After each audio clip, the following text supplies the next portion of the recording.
the meat. Welcome back from the break. Logan here with PC Mike and the Giggler. This is Mostly Superheroes, and today we are focusing on the MCU, the Marvel Cinematic Universe.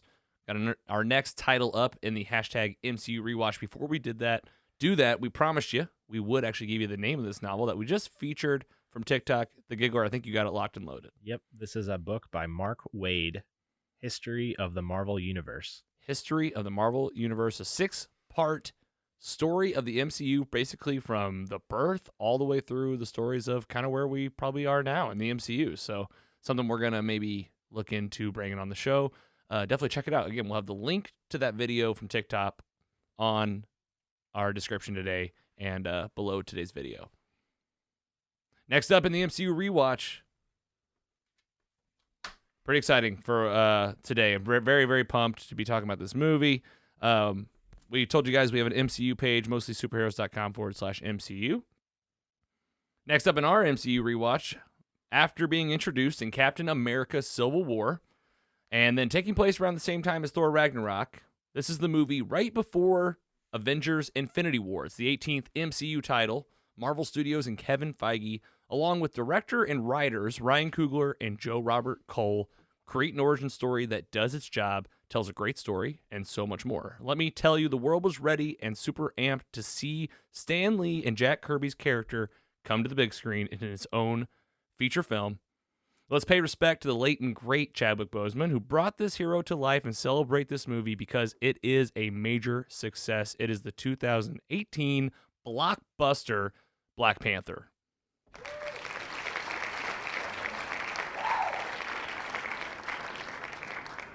You might remember we talked about this movie in one of our early episodes, if you're one of our longtime listeners, and we decided as a team that we would come back, revisit this in our new format, nice and tight, tell you what most matters.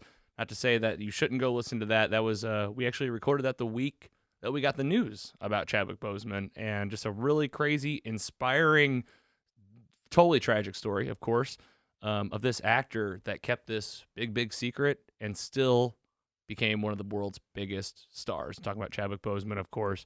And in this movie, Black Panther, it did come out January 29th, 2018. And Andy, you might remember Avengers Infinity War came out April 23rd. So it was only a few months away. And this was a movie that held me over just fine. This was like, oh my gosh, super pumped to see it. Remember movie theaters? Wow. Movie theaters, hey, they're opening back up, man. I don't know what's happening. I can't speak for everywhere else, but St. Louis right now is going back to 100%. The vaccination rates are like at 30-something%. I mean, I'm thinking Fast and Furious in June. Maybe. We'll see. We'll keep you I mean, they're open. You can go now. You can go, but like, I mean, I hear what Andy's saying. It's like, I haven't been to a theater yet. Not to say like you shouldn't, but it's been like not on my list of places to be just yet. I'm spoiled. I'm not going to lie. I am spoiled with all this stuff just at home. Oh, it's so great.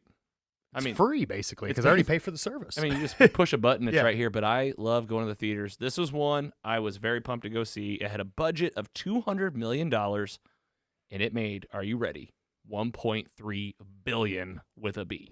Wow.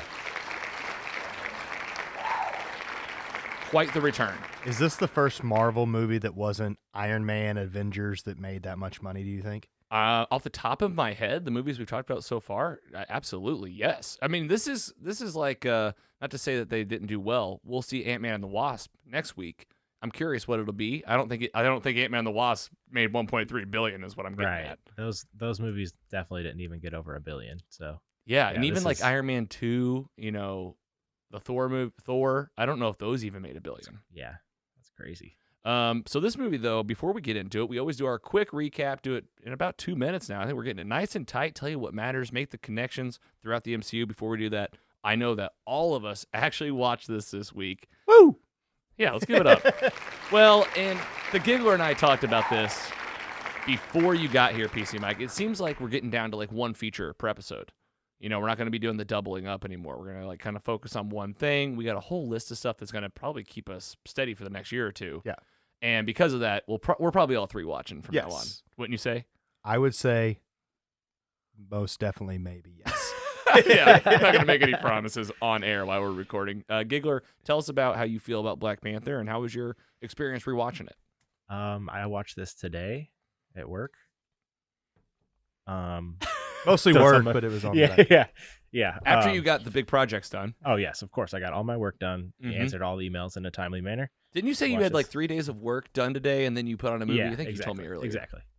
And that But, was just to decompress as you had a conference call where you just had to take notes. Exactly. Okay. And you're always doing extra work on the weekends. Anyway. Thanks, guys. You're the best. But yeah, threw that on while I was working today, and honestly, it's almost as good now as one of the first times I watched it. Like, it just holds up. Yeah. So much action, drama, all of the above, but like in the end, it's just an overall great movie from like start to finish. Hell yeah, totally agree. I think I was just watching it again today as well, and I thought the same stuff. Just like, man, this it's actually better. I feel like at that time there was so much MCU stuff. Endgame was coming. That's all I wanted. Yeah. Or Infinity War actually. So you're almost wishing, like, not wishing this away, but like wishing to get through it so you could get to Oh yeah, Infinity War. it's absolutely true. And I had a similar feeling even when I saw Captain Marvel, which that's coming up in a couple weeks. When I saw that in theaters, I was just happy to have one, but I was also like, I just want to see Endgame, you know? Anyway, PC Mike, Black Panther, how was it for you watching this thing, I believe, for the very first time? I think it was the first time all the way through. Okay. I think I've seen it like on TNT or something, like on those Sundays that we've talked about. It was great. I thought the story flowed very well. I was actually impressed with how well the story flowed. I kind of compared this to, I know I always bring it back, but like, I almost felt like the villain was the main character in this. Well said. Just Well like said. Batman movies are usually like the Joker's the main character, not screen time, but that's who you remember.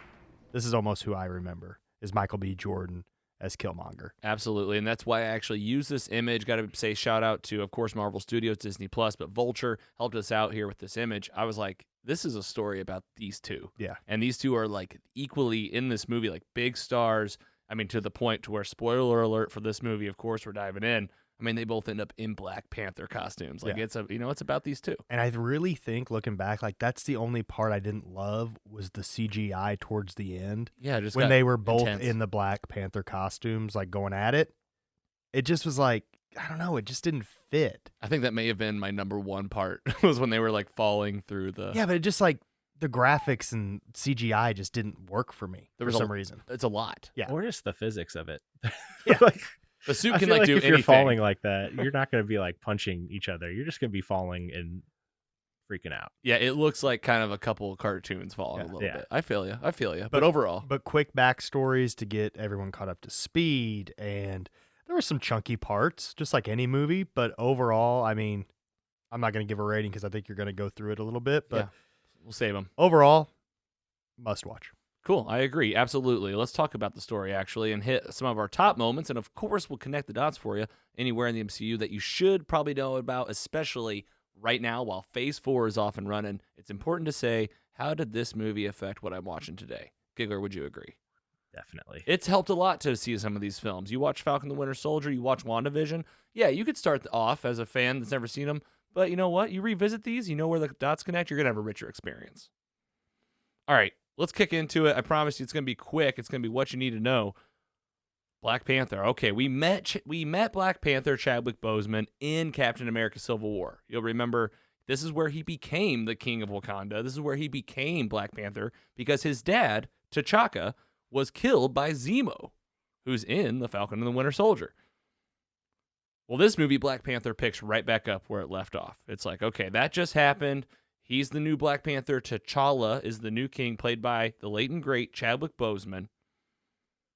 And we find out that King T'Chaka, his dad, actually had a brother living in Oakland in like the 90s, played by a St. Louis guy, Sterling K. Brown. You might know him from This Is Us. Or those awesome St. Louis commercials he does.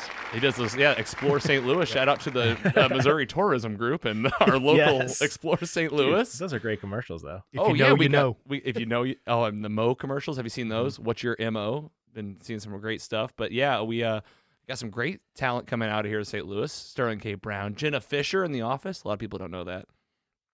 Well, he's in this too. It's nice to see another representation of the Midwest in the MCU. He's not the only one. So this brother, his name in the movie is Prince Njobu, and he was killed at the very beginning of this thing. We've already thrown out that spoiler alert because he was a traitor to Wakanda. He was selling weapons, illegally. King T'Chaka comes in. He tries to arrest him and take him in. He won't go, and he actually gets killed and dies. Well, he leaves behind a son in Oakland. Again, it's like 1990 or so. And this son turns out to be Michael B. Jordan playing Killmonger. So he's this guy. He sees this ship take off. He's like, where'd my dad go? He's just left behind. And then he lives a full life, grows up, becomes like a military warrior, gets to end up with like these tattoo scars all over his body for everybody he's killed. And he takes on the name Killmonger. This is his bad guy name. Holy cow. I'm going to give it up right now for Michael B. Jordan in this movie. Agreed. Well, in this movie, he plans, this is his big plan, okay? He makes his way back to Wakanda. He actually, presumably, in a fight against T'Challa, kills T'Challa. And he falls off the cliff, and Killmonger does become king. His plan is very straightforward. It's time for Wakanda to rise up, stop hiding from the rest of the world, and attack the rest of the world with all these Wakanda weapons. Turns out, Chadwick Boseman's Black Panther, T'Challa, he's not dead. He gets brought back to life by his purple flower. He goes and sees his dad in Lion King Town. And, you know, I knew that was coming. I mean, it's the same as Lion King. You know, you get to go talk to your dad. And the guy he beat up kind of brings him back.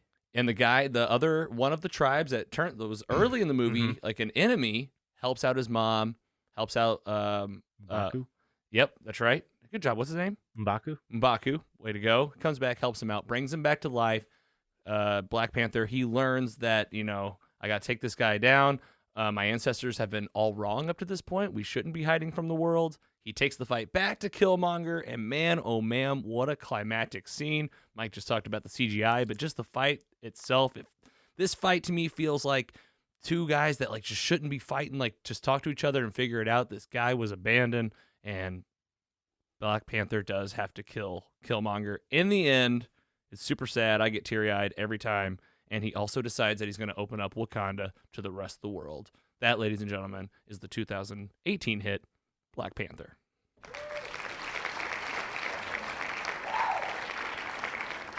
That was beautiful. Thank you very much. Yeah, nice and tight. Keep it quick, but I definitely want to highlight some favorite moments here, stuff we didn't talk about, obviously. Let's just get the end credit scenes out of the way. The first one is Wakanda's open for business. He's like, hey, guys.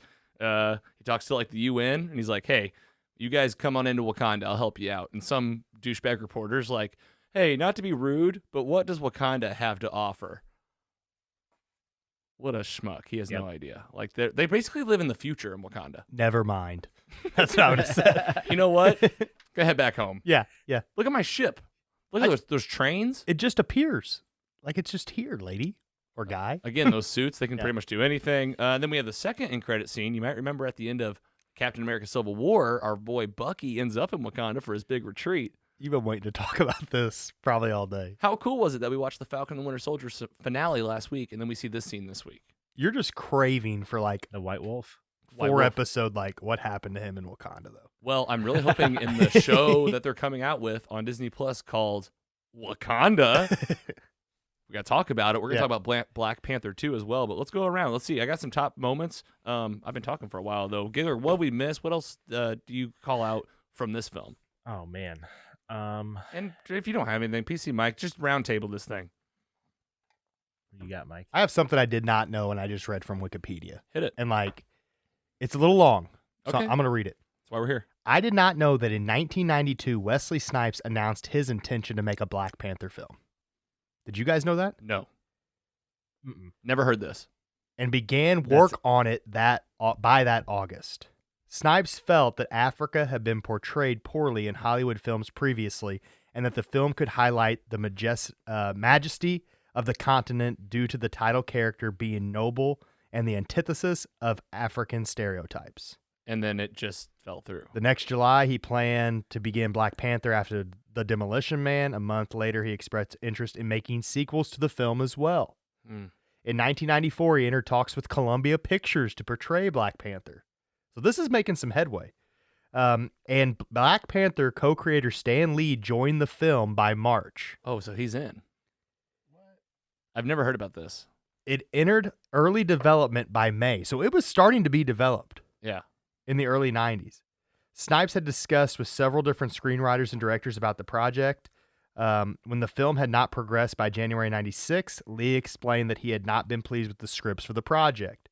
Snipes said that one of the issues with the project was project's development was the confusion among those unfamiliar with the comics who thought the film was about the Black Panther Party. Just a confusion on who it's even about? Like, this is a Marvel comic book story. Yeah, and then in 97, it was listed on their film slate, and they hired some people, but then it just kept getting pushed back and back and back until we have this. And this was 2018, so I mean, we're talking, and you know that it probably went into production around 15 or whatever, And so then- it took another 15, 20 years for this thing to come back. And then so Wesley Snipes was Blade, Yes. so he was basically a Marvel product for a while. Yep. And then in 2004, Blade 3 director David S. Goyer, who's done a lot of stuff, I think he helped write The Dark Knight and all those, stated that he felt Snipes starring as Black Panther in addition to Marvel's Blade might be overkill. Well, especially now, because now these are both titles that exist on MCU's schedule. Yeah. You got Blade coming in. I forget when, but it's a title, and it's going to be I can't remember that guy's can't remember name. his name, but I can see him. Mahershala Ali. That's right. Yes, that's going to be him.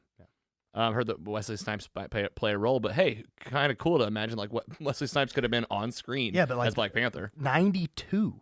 And then it didn't start getting made until 2014 when they started to get it back into production with Kevin Feige. Yeah, because Kevin Feige was like, hey, look what I can do with Ant-Man. Look what I can do with Doctor Strange. And they were like, oh, okay, well, shoot, do this. And thank goodness they did, because, man, this added some much-needed representation For sure. to the Marvel Universe. For sure. And you look at the credits on this movie, like, it's got Black actors, Black music, Black creative. Like, they went to the limit here, and this thing is colorful. It is beautiful. The writing is on point. And again, the relationships between this king who has everything and the boy left behind, and also the hypocrites that are even within Wakanda itself. It was just this really powerful story that felt relatable on many different levels.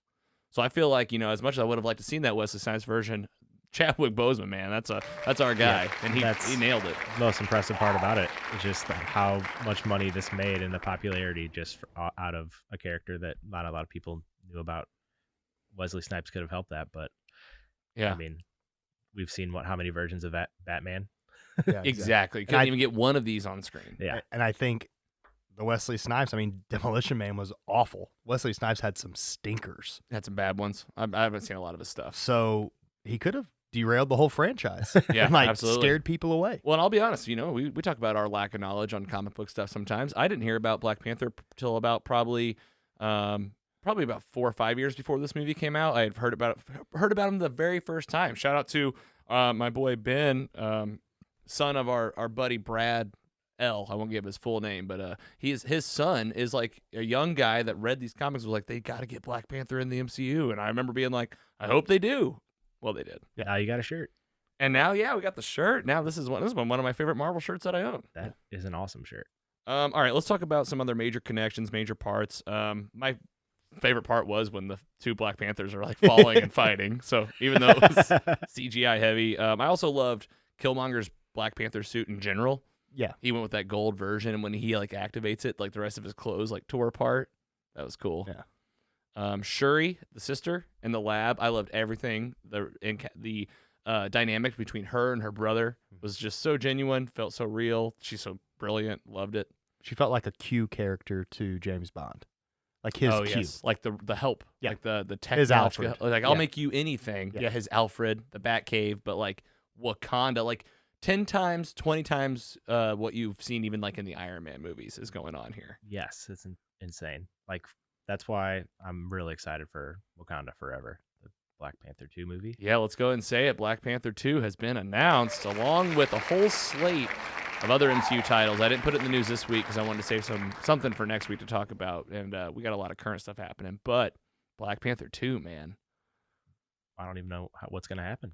we'll talk about it. Let's wrap this thing up, and let's I know talk. we're going to get there. So. No, I want to do some predictions because we also have two things: Wakanda and now Black Panther: Wakanda Forever. So we'll get there. Notable connections you need to know about: Captain America: Civil War. I would say that's a must-watch. Introduces this character. Avengers: Age of Ultron would be a nice bonus for you. It's not required, but it does have that arms dealer, which I do have his name as well. The guy with only one arm. Claw. Claw. Ulysses Claw. Ulysses Claw, played by, do you know his name? Andy Serkis. Yeah, way to go, guys. Look at this team effort over here. Yeah. He's Gollum. Yeah, He's Gollum, that's right. Yes. he And is. he's Planet of the Apes, the ape. He's one of the apes? Yeah, he's the main ape. Cecil. Well, Caesar. Yeah, one of the that's like the main one. Caesar. He's Caesar, I think. He's awesome in this too. He's a bad guy that you meet in Age of Ultron, and that's where he loses his arm. Spoiler alert. Wouldn't say it's a must watch though. I'd say you could if you wanted. And I did say Infinity War and Endgame are must watches. I mean, it's the payoffs are there. I'll just say that. All right, let's go and get some ratings. I'll go first this time around. I feel like I always go last. I love this movie. It's one I revisit all the time. Today, again, it was like you just realize, coming out of that mentality of watching it when I did in theaters and just watching it now as a grounded MCU film, this is one of the best. I'll tell you that right now. I'm going to give it a 3.55.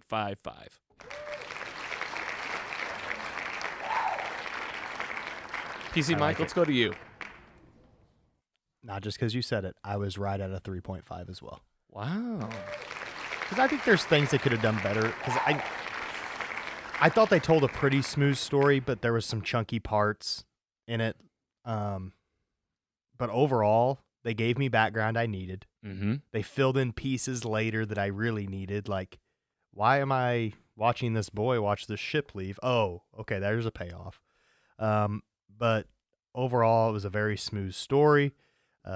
It made me care about the characters, but again, I almost cared about the villain more than the hero. Which I think is intentional. Yeah. I think this is a story about, like, this could have gone a lot differently, and it didn't have to be this way. And in the end, when Killmonger is dying, he has this look of just like... But he kind of redeems himself. And I wish they could have just saved him, and I mean... But he might. Maybe they did. Maybe they don't know. And there's also a multiverse now. Yeah. Giggler, let's hear any other thoughts you didn't get to express on the film, and let's hear that rating. Yeah, that's exactly. So just to get that rating out of the way, I'm a little bit below you guys at a 3.4.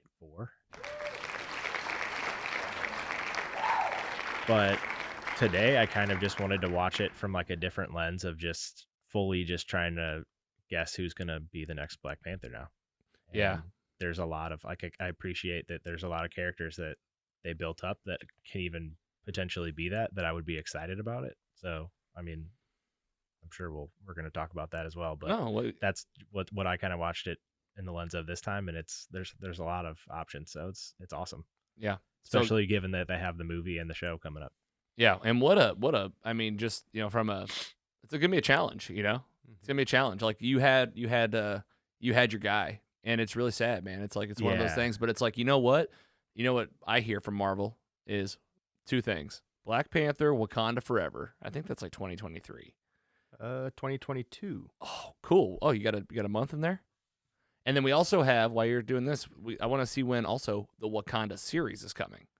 And I don't really know the premise of either of these, but here's what we know. We know this Black Panther movie that we just broke wide open. We also know that we saw Io, and who's in this movie, one of the Dora Milaje. Yep. She's in the Falcon Winter Soldier, making her rounds. And we know, if you haven't seen Falcon Winter Soldier, we'll keep it kind of spoiler free, but plays a major role there. We know that there's stuff to unpack with Bucky being there. We also know that, like Andy said, there's going to have to be somebody that takes the mantle. You got a prediction? From watching it, I think that they're going to somehow bring Michael B. Jordan back. Yeah. He was in an interview recently where he said something like he would, basically. Wakanda Forever, July 8th, 2022. Okay, that'll be here before we know it. I mean, they got to start filming soon. Yeah, exactly. They are filming. I just hope nothing. Expect to begin next month or 2021. That's what I mean. And last up to 6 months. I hope nothing gets spoiled in the filming process, really. Yeah. You know what I mean? Yeah, because if they're starting to film next month, you're talking about in June 2021, which adds up timeline-wise. Yeah. You've already done your writing, your storyboarding. Like, you at least, they know. Yeah, please don't leak. And the series, they have no idea. It was just in February 2021, it was released. Yeah. So that it's going to happen. That it's going to happen. Wakanda, the show. I would like to see Killmonger back in it. I'd love to see that, whether it's like a version that didn't die in this movie, or like I said, if there's like a weird multiverse thing that happens, but like that'd be such a weird thing to do. I think it'd just be out of left field. Could bring him back, kind of like they did T'Challa. In Yeah. a way. Yeah. Or something. I mean, that's what I'm saying is like maybe Could there's be. some way to do it. I think Marvel Studios has openly said there's no discussion of bringing Chadwick back. Like that's not Right. on the table as far as I know because Like CGI stuff. well, yeah, Yeah. I mean, we've seen stuff on Disney Plus do Yeah. this before. Star Wars. Star Wars has brought people legit back that died many years ago. I don't think they want to cheapen it. Of course not. Yeah. I But think they want to leave his legacy at what These it are big was. questions you got to say though. Is like, hey man, other big stuff that we have liked. I mean, look what they did with. I don't want to like even spoil it because I don't know who's listening right now, but like the Mandalorian season 2 finale, like even that, like even though he's, Yeah. you know, you guys know what I'm getting at. They can do anything nowadays, but like that has been a road where they're like, we're not going down that road, and like That's I fair. agree, it would not feel right. I think he said, like, just reading as you guys were talking, like, there's so many roads that we can go down with Wakanda Yeah, that we don't need to do this. there's so many characters. Yeah. There's so many great characters. I'd love to see like Shuri in there. Just make it like, That's another option. I mean, she's badass. yeah, I was gonna say that I think I'm just as excited to see how they like not like write him off, but like write Yeah. his story out of like Black Panther yes, as I am to see who's gonna fill his shoes. Honestly, yeah, because they're gonna have to tell a story. it's gonna be very challenging for them. But We're gonna be crying, I bet, in the first 30 minutes of the movie. Exactly, that's what's gonna be the problem. There's no on the announcement, he's like front and center. Chadwick is front and center on this new poster for Wakanda Forever, the sequel. So they're making it very clear that like, yeah, we're gonna tell this somehow. Like, how's that gonna work? We'll see. They'll do great. I mean, there's no doubt about it. If I trusted any team. Yes. Cool. That's Black Panther, man. Another title for the MCU library. We have a whole MCU page waiting for you. It's mostly superheroes.com/MCU. Let's talk about what comes after Black Panther. If you're trying to watch these things in what I say is the correct order, it is release order, in my opinion. Avengers Infinity War be your very next film. We already did our Infinity Saga special this year. I'm still going to be watching it, though. So something to maybe talk about during coming up. We are for sure going to talk about next week Ant-Man and the Wasp. So that'll be next week. It made around $650 million, so almost half. Ant-Man and the Wasp did? Yeah. See, so like that I in my believe that. mind, it's just like what I'm comparing there. You asked, did Black Panther make as much as Iron Man?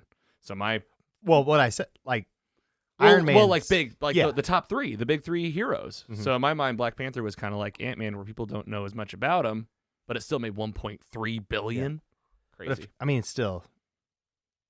I mean, Marvel shits out Ant-Man and it makes $650 million. Yeah, on top of like what, $180 million Yeah. budget. And then Captain Marvel, a controversial film, at least for me. I'm excited. I'm excited to watch it and really see how I feel. I think you'll like it more. That's what do you think? I Have think you seen it? I have not. I think you're going to be super critical, and I think you might have like a legal pad and be like, "Oh, No. you see that?" When I rewatch You these, see that? there aren't any notes. It's like I just really watch it. But I so- think for this one, you might hold a grudge. Like, you know what? It's going to be worse than what I am. I don't hold a grudge. I'm not even mad at Brie Larson or anything. I just like there's like No one even brought up her name except you. well, there's something missing. There's something missing when I watch that movie, but we're gonna revisit it. So coming up, we got a lot more happening too. In a few weeks, back to live action stuff. This is actually wrong now. June 11th was the original date for Oh, yeah. Loki. It's now moved up to Wednesdays, Oh, so June 9th. June 9th now. I Crazy. like the move. Crazy. You like the Wednesday? You like it Yeah. on Wednesdays instead of Fridays? Yeah. I know that we talked about this. It's like, man, are we gonna have to change up the way we record these episodes? So is it like Tuesday night, like going into Wednesday morning, or is it? yeah, it's gonna be like 3 a.m. again on Okay. Tuesday, but like Wednesday. And I think that's perfect. That's like old sitcom life. Like, I know, but then our episodes come out on Thursdays. Yeah, we're gonna have to change. I think. You see, like we might need to record like on Wednesday night and then release like new episodes on Friday or something. Yeah. So I need at least a day to put it all together, make sure it sounds nice for you guys. But we'll keep you posted. All you need to know is we're gonna be talking about it. It's gonna be on the weekly podcast, and Black Widow will be coming out July 9th as well. So I guess they're both coming out that day, same day. No, June, and then. Oh, June. I'm that's a whole sorry. yeah. and Black Widow No, will be pushed June, back July. You're right. June, July. June 9th for Loki. July 9th for Black Widow. mean- Thank you for that. tentatively. for That's- Black Widow. I think that's one of the Could still reasons change. why they moved it to Wednesdays, because they wanted to have a different release day than like movies and stuff. Yeah. And For the Star Wars stuff too. That's just too much content on one day, so they just spread it out. Yeah, you get to the middle of the week, you watch your movie on the weekend. And we haven't even talked about the new Star Wars series yet. We haven't. We can talk about it right now. Let's just get into let's wrap up MCU. Go check it out at mostlysuperheroes.com/MCU. We're talking about all of it. Phase 4 is here, and we're revisiting the rest of the Infinity Saga. A few movies to go. With that, let's get into what's coming up.